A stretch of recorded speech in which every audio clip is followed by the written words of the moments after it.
Итак, модальные конструкции в удмуртском языке. Давайте начнем, например, с такой модальности, которая указывает на необходимость. Да? Когда что-то надо делать или не надо.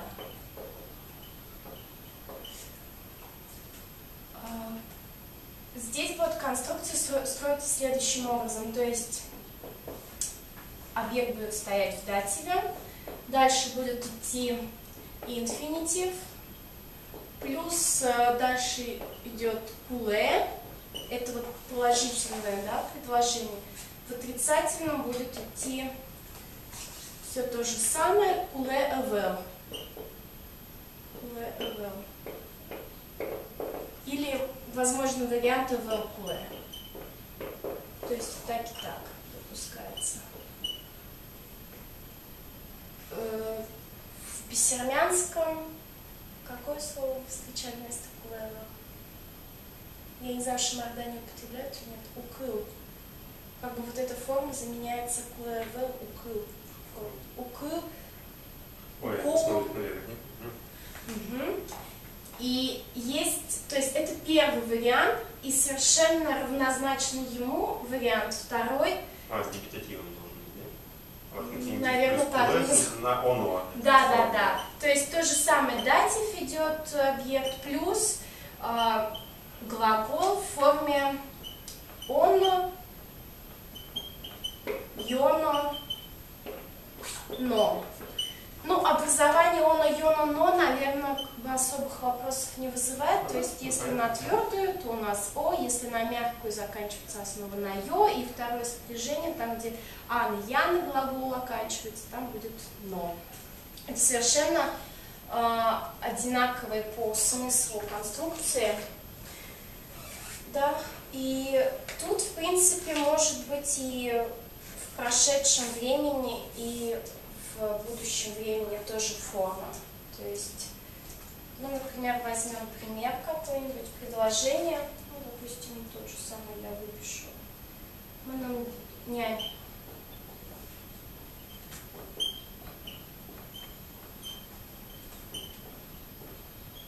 Баштоно. Баштоно, луоз, да, будущее время. И баштоно вал, прошедшее. Ну и может быть еще неочевидное прошедшее вылэм, баштоно вылэм. То есть я прихожу домой, оказывается, мне надо было хлеб купить, а я пропустила как-то из виду.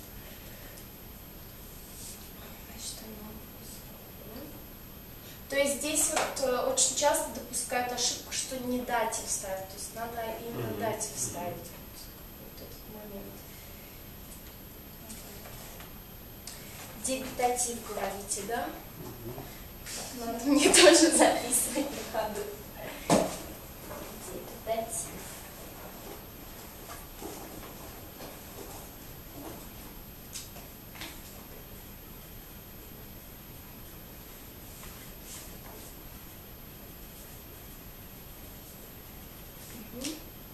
Дальше. Я предлагаю перелистнуть. Нет, не перелистнуть. Да, третий пункт разрешение, запрет. Хочу следующим пунктом взять разрешение или запрет, потому что там тоже с дативом будет форма. Так, это я убираю. В принципе, все понятно, не помню.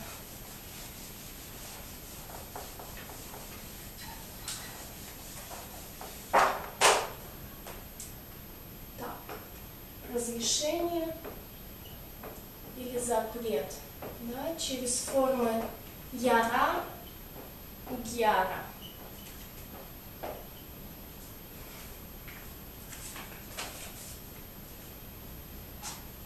Так, в положительном у нас будет, когда можно что-то, опять датив, плюс инфинитив, плюс яра. В отрицательном у нас будет датив, плюс инфинитив, плюс угьяра. И тоже тут возможны в разное время, возможно, будущее или прошедшее. То есть, например, вот как это звучит. Например, опять выпишу отсюда. Тынет Али и жены Угьяра. Тебе сейчас спать нельзя. Тынет Али и жены Угьяра — это настоящее время. Тынет и жены Угьяровал, Угьяровалем — прошедшее время. И Тынет Чукаже и жены. Ну вот здесь вот как-то про будущее, кстати, я бы тоже в этой форме сказала. Угьяра. Тынет Чукаже и жены Угьяра. Тынет Чукаже и жены Узьяра. Вот как-то Узьяра мне как-то по ушам бьет. Кажется, что как будто его нет. Но это как бы я себе тоже тут отметила, что как-то спор. А если в будущем там вот вместо Али что надо будет поставить? Просто наречие, получается, поменять и будет Да, лучше. наречие надо поменять. Тынет и жены Узьяра. Вот меня вот сочетание Узьяра смущает. Тынет и жены... Тынет и жены Яра... Ну вот... Яралос, можно сказать, в положительном, но в отрицательном Узьяра. Одигар от часа и жены Узьяра.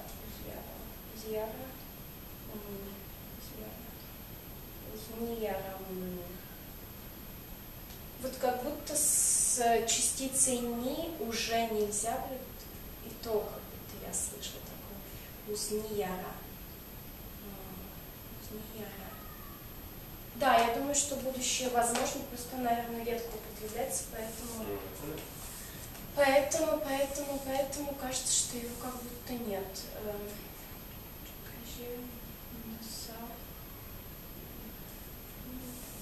В общем, вот опять как бы пустое зияющее пространство в русской лингвистике. Так, это понятно, да? Дальше.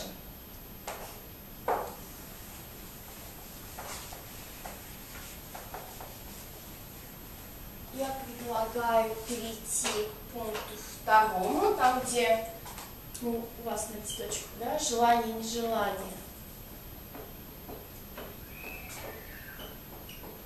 Вот эта форма совершенно чуждая, то есть тяжелая для неносителей языка, потому что тут «я хочу» будет выражаться не «я хочу», а что-то другое хочет, чтобы и я тут как бы не совсем удел. Так, здесь у нас уже используется адессив. Я так понимаю, так называется правильно, да? Ну, по крайней мере, по моей листочке это называется адессив. Это то, что у нас называется первый генитив, кажется. Первый генитив. Вот наша табличка нижняя. То есть первый генитив для всех отношений принадлежности, кроме принадлежности в... Аккузативе. Короче, что у нас там? Прямой объект же получается? Да. Вот в именной группе, которая находится в позиции прямого объекта, там будет генитив второй принадлежности. Ну это прямо откуда-то или вы сами придумали такое название? Ну, то есть это как-то лингвистически другими лингвистами это как-то тоже так называется, обзывается или нет? Там, как бы это сказать, этим, насколько я понимаю, не настолько много лингвистов занимается, чтобы стандартизовать просто-напросто терминологию. Ага. Это плюс это там еще, кажется, Маша смотрела в диахронии, что из этих показателей от чего образуется. Так что я могу прислать и это тоже. Да, отлично. Так, ну вот желание-нежелание, но тогда я напишу генитив 1, да, и как бы через слэш напишу адессив, то есть В принципе, можно еще и удмуртский вариант написать, но это, по-моему, просто калька с русского, поэтому вожматон, родитель. Нет, вожматон, показательный. Да, можно написать такой вожматон. Ну, указывающий на принадлежность, вероятнее всего. То есть функция такая здесь подчеркивается. Да, и здесь, значит, у нас будет дальше идти отглагольное существительное, как на правильном языке это называется. Отглагольное существительное м, ем, Нормализация. Это, да, это номинализация. номинализация.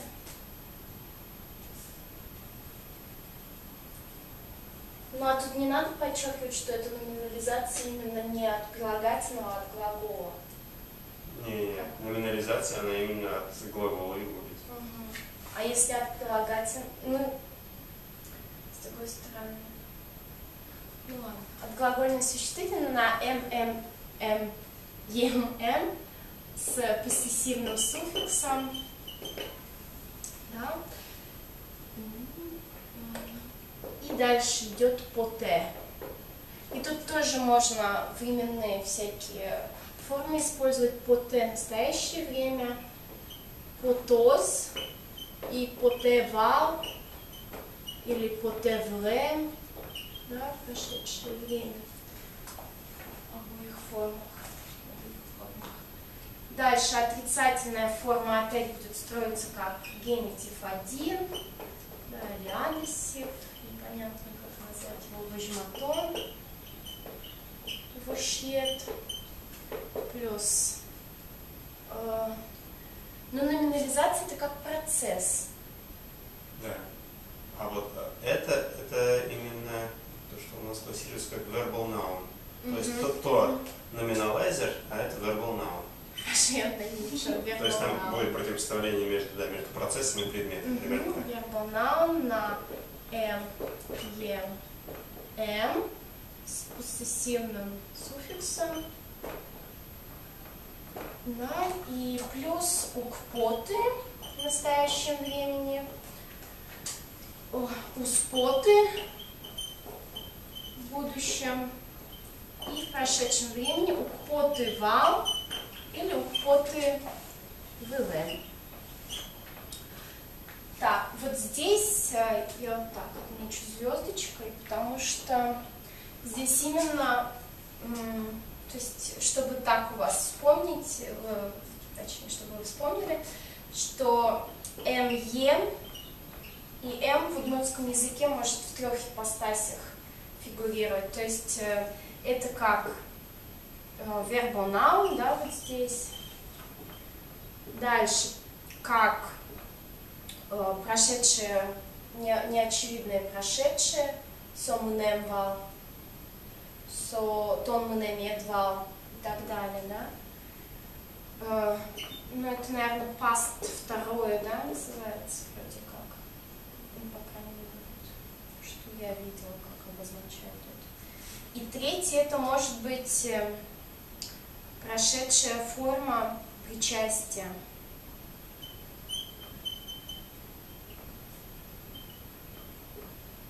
Это как тоже по-лингвистически обозначить? Ну, participle, то есть part. Participle, да.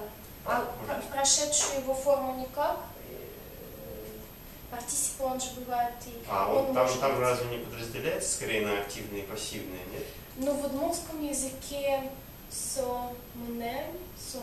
то есть, если какой-нибудь пыращ, это активное причастие. Сопрем. Пырем это пассивное причастие, будет так? Ну, это он же сам тоже вошел. Нет? Ну, это что, если акцент на то, что он вошел, это будет же скорее сам past второй. Ну да. То есть они Преморт, пырищморт, преморт и пырищморт. То есть преморт это тот, кто уже вошел, пырищморт только тот, кто сейчас входит. И пырономорт еще есть, тот, кто войдет в будущее время. Ой, да, точно. Мы на этом акцент не делали, то есть мы знаем, что там есть, да, вот такая семантика у них у всех, но мы просто мы не указываем время его причастия, Мгм. ну тогда это самое part, past, perfect. Хорошо, part-past. Part-past. Ну, то есть это чтобы вот, ну, как бы вспоминали, что вот эти формы еще есть других значений. Так, это мы написали. Есть какие-то вопросы? В принципе, все понятно, да? Просто Да. дело практики. И дальше четвертая форма. Которую мы с вами посмотрим. Вот четвертая форма это такая наиболее размытая в удмуртском языке, я бы сказала, потому что речь идет о возможности, или невозможности, да. И здесь же, и как в русском, ну и как в других языках, возможность может быть физическая, и возможность может быть не физическая. Не знаю, как это лингвистически можно То есть, в подчеркнуть. смысле, это разрешение или что это? Ну, как бы возможность, но не физическая в плане не твоих физических качеств. Ну, сейчас на примере посмотрим, может быть, понятно будет. То есть вот есть вот такой глагол, как «богатыны». Сейчас в удмуртском языке он используется в значениях как физической возможности, такие как бы возможности как таковой. Сейчас я даже скорее напишу примеры, чтобы было понятно. Например, «уяны богатый шкода», «уяны богатый шкода». То есть ты умеешь плавать?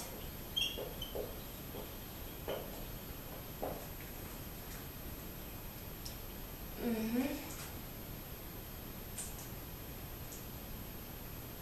И, допустим, пример «Берлогес жингыртамет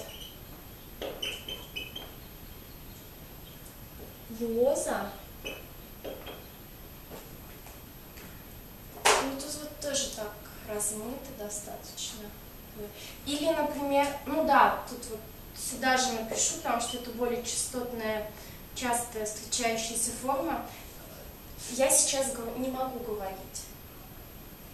Оливер ашкемел глуы.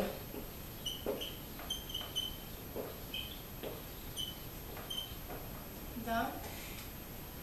И вот напишу Оливер ашкемел богатышка.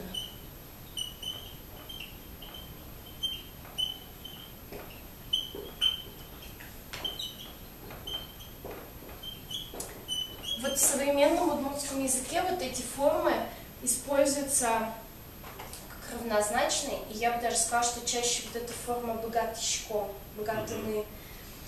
Хотя вот по значению, если посмотреть, Оливер ашкнул богатышка, я не могу сейчас говорить, потому что... голос сорвал? Да, или прикусил язык, ну вот как бы я не могу просто физически говорить. Оливер ашкнул углу, у меня нет времени.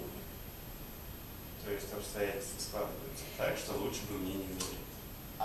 Ну да, ну может быть тут даже какой-то внешний фактор, а тут вот как бы внутреннее мое физическое состояние не позволяет мне говорить. То есть, может быть, с английским можно какие-то параллели, вот как бы здесь не похоже на to be. А вот это как будто на have to. То есть как бы внешний какой-то. Но в немецком такое же есть. Да. Что есть два.